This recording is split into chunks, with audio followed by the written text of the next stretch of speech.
જો તમે મોંઘી દાટ રેન્જ રોવર ગાડી લેવાનું વિચારતા હોય તો ના લેતા, કેમ કે શોરૂમ માલિકો ગાડી ખરીદ્યા બાદ યોગ્ય સર્વિસ નથી આપતા તેવા આક્ષેપ સાથે 1.5 વર્ષ પહેલા 2,30,00,000ની કાર ખરીદનાર ગ્રાહકે અનોખો વિરોધ કરી પોતાનો વિરોધ નોંધાવ્યો છે. વાત છે રાજકોટની, જ્યાં કાર માલિકે 1.5 વર્ષ પહેલા 2,30,00,000ની રેન્જ રોવર ગાડી ખરીદી હતી, પણ રેન્જ રોવર કાર માલિકને યોગ્ય સર્વિસ ના મળતા કાર ચાલક બળદ પાછળ કારને બાંધી શોરૂમમાં પહોંચ્યા હતા. એટલું જ નહીં, કોઈ આ મોંઘી દાટ રેન્જ રોવર કાર ન લેતા તેવા લખાણ લખેલા સ્ટીકરો પણ ગાડી પર ચિપકાવ્યા હતા. ગ્રાહકનું કહેવું છે કે કારમાં અનેક કંપની ફોલ્ટ હોવાની ફરિયાદ કરી છતાં શોરૂમના કર્મચારીઓ દ્વારા કોઈ કાર્યવાહી કરવામાં આવતી નથી.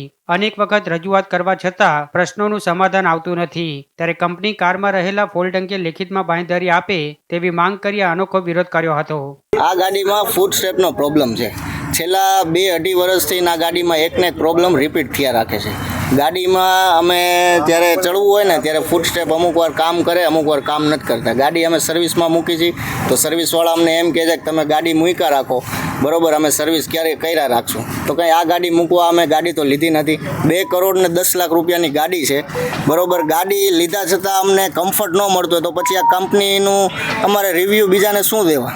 હવે આમાં અમે વિરોધ કરી છીએ તોય ઘણીવાર કેવું થાય, ગાડી અહીંયા પડી હતી ને તોય આમાં ઘણીવાર કવરો ઢાંકી દેતા, અમને વિરોધ ન કરવા દે. કાંઈ પણ બહુ જાજુ કહી તો ધમકીઓ આપે, પોલીસ કેસ કરી દેશું, આ બધું કરી દેશું, તેવી તો અમને ધમકીઓ આપે.